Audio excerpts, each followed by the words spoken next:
नए GST reform के लागू होने से पहले पीएम मोदी का संबोधन, कहा कि कल सूर्योदय के साथ देश भर में बचत उत्सव की शुरुआत। पीएम मोदी ने आत्मनिर्भरता और स्वदेशी अपनाने पर दिया जोर, कहा इसी के रास्ते भारत का विकास संभव। मोदी बोले कल से नेक्स्ट जनरेशन टैक्स रिफॉर्म की शुरुआत होगी, त्योहारी सीजन पर भी मुंह मीठा होगा। मोदी ने पुराने टैक्स सिस्टम को घेरा, कहा पहले जनता पर टैक्स का जाल था, टोल पर भी मार पड़ती थी, अलग अलग टैक्स के नियमों में जनता पर अतिरिक्त भार।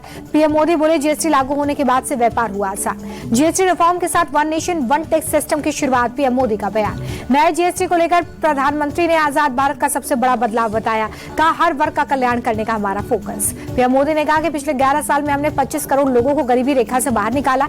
नागरिक देवो भव ही सरकार का मंत्र।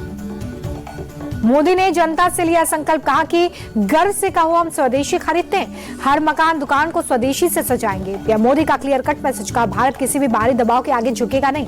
पीएम मोदी ने देशवासियों से बचत बनाने की अपील की, कहा बेतुके सामानों पर खर्च ना बढ़ाएं। उत्तराखंड के सीएम पुष्कर सिंह धामी का बयान, इससे सभी वर्गों के लोगों को होगा फायदा, खासकर मिडिल क्लास को मिलेगी राहत। केंद्रीय मंत्री अर्जुन राम मेघवाल ने कहा कि कांग्रेस ने तय कर लिया है, प्रधानमंत्री जो भी अच्छा काम करेंगे उसका विरोध करेंगे। केंद्रीय मंत्री रामदास अठावले ने राहुल गांधी को दिया जवाब, कहा नरेंद्र मोदी मजबूत प्रधानमंत्री, भारत की अर्थव्यवस्था 10 से चौथे नंबर पर पहुंची। राहुल गांधी पर बढ़ के हरियाणा के मंत्री अनिल विज, राहुल को मानसिक रूप से बीमार बताया, साइकोलॉजिस्ट से मिलने की सलाह दी। अनिल विज बोले कि प्रधानमंत्री ने देशवासियों को आत्मविश्वास से भर दिया, आज पूरी दुनिया में भारतीयों की इज्जत। कल अरुणाचल के दौरे पर आएंगे पीएम मोदी, 3000 करोड़ से ज्यादा की सौगात देंगे। अरुणाचल के बाद त्रिपुरा जाएंगे पीएम मोदी, 5000 करोड़ से ज्यादा के प्रोजेक्ट्स को जनता को सौंपेंगे। बिहार से कांग्रेस सांसद अखिलेश प्रसाद का बयान, जल्द महागठबंधन में सीटों का बंटवारा। अखिलेश प्रसाद ने फिर बताया तेजस्वी को मुख्यमंत्री फेस, कहा एनडीए को हटाना प्रायोरिटी। बिहार के महुआ में तेजस्वी की सभा में फिर दी गई प्रधानमंत्री की मां को गाली, डिप्टी सीएम सम्राट चौधरी ने वीडियो शेयर किया दावा। सम्राट चौधरी बोले कि बिहार का लोकतंत्र शर्मसार, आरजेडी को माफी मांगनी चाहिए। सम्राट चौधरी का आरोप, लालू यादव का परिवार प्रधानमंत्री की मां को गाली दिलवा रहा है। आरजेडी ने वायरल वीडियो को एडिटेड बताया। प्रधानमंत्री की मां को गाली देने पर गिरिराज सिंह बोले ये बिहार की अस्मिता का अपमान, तेजस्वी जनता से माफी मांगे। केंद्रीय मंत्री नित्यानंद राय बोले कि तेजस्वी यादव का सर्वनाश है, गाली गलौच, अपराध और भ्रष्टाचार को ही इन्होंने अपना शिष्टाचार बनाया। केंद्रीय मंत्री जीतन राम मांझी बोले प्रधानमंत्री की मां को गाली देना बेहद निंदनीय और अपमानजनक, जनता चुनाव में आरजेडी को देगी जवाब। यूपी के मंत्री ओपी राजभर का बयान, कांग्रेस और आरजेडी के लोग हार की हताशा में ऐसे अनर्गल बयान दे रहे हैं, उन्हें शर्म आनी चाहिए। जन स्वराज पार्टी के प्रमुख प्रशांत किशोर ने भी आरजेडी पर हमला बोला, कहा तेजस्वी और आरजेडी का चरित्र नहीं बदल सकता। प्रशांत किशोर बोले कि अब शब्द कहने को लेकर आरजेडी और बीजेपी में फिक्स मैच है, ये ध्यान भटकाने की चाल। प्रशांत किशोर ने कांग्रेस पर साधा निशाना, कहा बिहार में कांग्रेस का जनाधार नहीं है। प्रशांत किशोर का सवाल, तेजस्वी यादव की यात्रा में कांग्रेस के नेता क्यों शामिल नहीं हो रहे? महागठबंधन में सारा पावर आरजेडी के पास। लालू के बड़े बेटे तेज प्रताप की मांग, प्रधानमंत्री की मां को गाली देने वालों को सरकार तुरंत जेल भेजे। बिहार चुनाव से पहले सीएम नीतीश कुमार का बड़ा दाव, विकास मित्रों और शिक्षा सेवकों का भत्ता बढ़ाया। विकास मित्रों को टैबलेट खरीदने के लिए 25,000 रुपए, परिवहन भत्ता भी 1900 से 2500 रुपए प्रति माह किया गया। शिक्षा सेवकों को स्मार्टफोन के लिए 10,000 रुपए मिलेंगे। शिक्षण सामग्री के भुगतान के लिए 6,000 रुपए हर साल देगी सरकार। आरएलजेपी चीफ पशुपति कुमार पारस ने कहा कि बिहार के 32 जिलों में घूमा, जनता बदलाव के मूड में। बिहार चुनाव से पहले लालू परिवार में उथल पुथल, रोहिणी आचार्य ने परिवार के लोगों को सोशल मीडिया पर अनफॉलो किया। रोहिणी आचार्य ने ट्विटर पर ट्वीट कर कहा कि मेरे बारे में अफवाह फैलाई जा रही है, मेरी कभी कोई राजनीतिक महत्वाकांक्षा नहीं रही। 30 सितंबर से देश भर में शुरू हो सकता है एसआईआर, चुनाव आयोग ने राज्य चुनाव अधिकारियों को तैयार रहने के लिए कहा। बिहार के मुजफ्फरपुर में कांग्रेस भवन को नगर निगम का नोटिस, 7,42,000 का बकाया टैक्स भरने के लिए कहा। हैदराबाद यूनिवर्सिटी छात्र संघ चुनाव के नतीजे हुए घोषित, अध्यक्ष, उपाध्यक्ष, महासचिव समेत प्रमुख पदों पर एबीवीपी और एएसएलवीडी गठबंधन का कब्जा। नागपुर के एक कार्यक्रम में केंद्रीय मंत्री नितिन गडकरी बोले कि मैं ब्राह्मण हूं, परमेश्वर ने सबसे बड़ा उपकार मुझ पर यही किया कि हमें आरक्षण नहीं मिला। H1B वीजा की फीस बढ़ाने पर अखिलेश यादव ने कहा कि झूठी निकली हर बतिया, हुआ वीजा लटकिया। भारतीय सिनेमा का सबसे बड़ा सम्मान दादा साहब फाल्के मिलने पर अभिनेता मोहनलाल ने कहा कि यह सम्मान मेरे लिए किसी बड़े सपने के सच होने जैसा है। एक्ट्रेस जैकलीन फर्नांडिस ने दिल्ली हाईकोर्ट के फैसले को सुप्रीम कोर्ट में दी चुनौती। 22 सितंबर को होगी सुनवाई। हाईकोर्ट ने मनी लॉन्ड्रिंग मामले में एफआईआर को रद्द करने की अर्जी खारिज कर दी। गोरखपुर में विकसित भारत विकसित यूपी 2047 विषय पर कार्यक्रम का आयोजन, सीएम योगी आदित्यनाथ ने की शिरकत। सीएम योगी यूपी ने यूपी को भारत का हृदय स्थल बताया। कहा देश में जितने भी मोबाइल फोन या इलेक्ट्रॉनिक कंपोनेंट हैं 60 से 65% यूपी में बन रहे हैं। महाराष्ट्र के डिप्टी सीएम एकनाथ शिंदे का ट्विटर अकाउंट है। हैकर्स ने अकाउंट से पाकिस्तान और तुर्की के झंडे वाले पोस्ट शेयर किए। कुछ देर बाद ही टेक्निकल टीम ने अकाउंट को रिकवर कर सभी पोस्ट हटाए। फिलहाल शिंदे का ट्विटर अकाउंट बेहाल। गाजियाबाद में 50,000 का इनामी और दुजाना गैंग का बदमाश मुठभेड़ में ढेर। 3 बदमाश फरार, 3 पुलिसकर्मी हुए जख्मी। यूपी के अमरोहा में एनकाउंटर, 2 गोमांस तस्कर अरेस्ट। पुलिस ने तमंचा और कारतूस किया बरामद। यूपी के बहराइच में गौकशी के आरोपियों से पुलिस की मुठभेड़, 1 आरोपी अरेस्ट, 1 के पैर पर लगी गोली।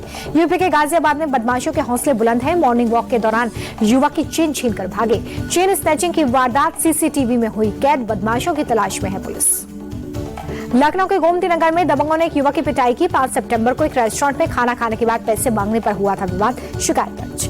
लखनऊ में सुशांत गोल्फ सिटी के पलासियो मॉल कैंपस में मारपीट और फायरिंग का वीडियो आया सामने। पुलिस ने अब तक एक महिला समेत 4 आरोपियों को गिरफ्तार किया। यूपी के औरैया में खेत जुताई को लेकर आपस में भिड़ गए 2 पक्ष। ट्रैक्टर चालक ने महिला को ट्रैक्टर से कुचलने की कोशिश की। आरोपी ड्राइवर गिरफ्तार। बिहार के समस्तीपुर में प्रेम प्रसंग में युवक ने मोबाइल टावर से कूदकर दे दी जान। लाइव सुसाइड का वीडियो वायरल। बिहार के सीतामढ़ी में बीजेपी नेता विकास झा के भाई को बदमाशों ने मारी गोली, हालत गंभीर। झारखंड के चतरा में 50,000 का नामी बदमाश उत्तम यादव ढेर। पुलिस को खुली चुनौती देने के बाद एनकाउंटर। राजस्थान के चूरू में दिन दहाड़े चाकूबाजी, छात्र पर दोस्त ने चाकू से किए ताबड़तोड़ हमले, हालत गंभीर, आरोपी अरेस्ट। गुजरात के गोधरा में एक थाने में तोड़फोड़ का मामला, 21 आरोपियों को पुलिस ने पकड़ा और उनका जुलूस निकाला। छत्तीसगढ़ के मुख्यमंत्री विष्णुदेव साय का बड़ा बयान, बस्तर से जल्द खत्म होगा नक्सलवाद का नासूर। उज्जैन में मालगाड़ी में लोड, सेना के ट्रक में लगी आग, स्टेशन पर मचा हड़कंप। आरपीएफ और रेलवे की टीमों ने काबू पाया। दिल्ली के शारदा साउथ जोन के चेयरमैन रामकिशोर शर्मा और मीट दुकानदारों के बीच में कहासुनी। नवरात्रि में मीट की दुकान बंद करने की अपील करने गए थे। पश्चिम बंगाल के खड़गपुर आईआईटी में एक छात्र का शव हुआ बरामद। बीआर अंबेडकर हॉल में फंदे से लटका मिला हर्ष कुमार पांडे का शव। लखनऊ में कमांड हॉस्पिटल के पास दर्दनाक सड़क हादसा, तेज रफ्तार थार ने ई रिक्शा को मारी टक्कर, 2 लोगों की मौत। भीषण हादसे के बाद थार चालक मौके से फरार, पुलिस ने गाड़ी को कब्जे में लिया। सीतापुर के मोहाली इलाके में दहशत बन चुकी बाघिन पर शिकंजा, ट्रैंकुलाइज कर विशेषज्ञों की टीम ने पकड़ा। लखनऊ में नमो युवा दौड़ का आयोजन, सीएम योगी आदित्यनाथ ने मैराथन को हरी झंडी दिखाई। जयपुर में भी नमो युवा रन का आयोजन, सीएम मजोलाल शर्मा ने हरी झंडी दिखाई। देहरादून में आदि कैलाश परिक्रमा रन का आयोजन, सीएम पुष्कर सिंह धामी ने हरी झंडी दिखाई। हरियाणा के कुरुक्षेत्र में मैराथन, बड़ी संख्या में लोग शामिल, सीएम सैनी ने मैराथन को हरी झंडी दिखाई। नशा मुक्त भारत के लिए ओडिशा के भुवनेश्वर में नमो युवा रन का आयोजन, सीएम मोहन चरण मांझी शामिल, युवाओं के साथ मैराथन में हिस्सा लिया।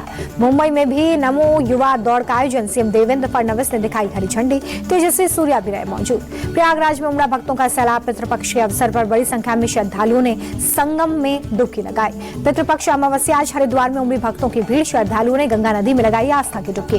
कर्नाटक के कलबुर्गी में भारी बारिश से भीमा नदी का जलस्तर बढ़ा, नदी के आसपास के इलाकों में बाढ़ जैसी स्थिति। सड़कों के डूबने से कई गांवों का संपर्क टूटा, लोगों को आवाजाही में दिक्कत। नदी का जलस्तर बढ़ने से फसलों को भी नुकसान, प्रशासन ने लोगों से सतर्क रहने की अपील की। पुरी में तेज बारिश से आम जनजीवन प्रभावित, बारिश की वजह से कुछ इलाकों में जल भराव, सड़क यातायात पर असर।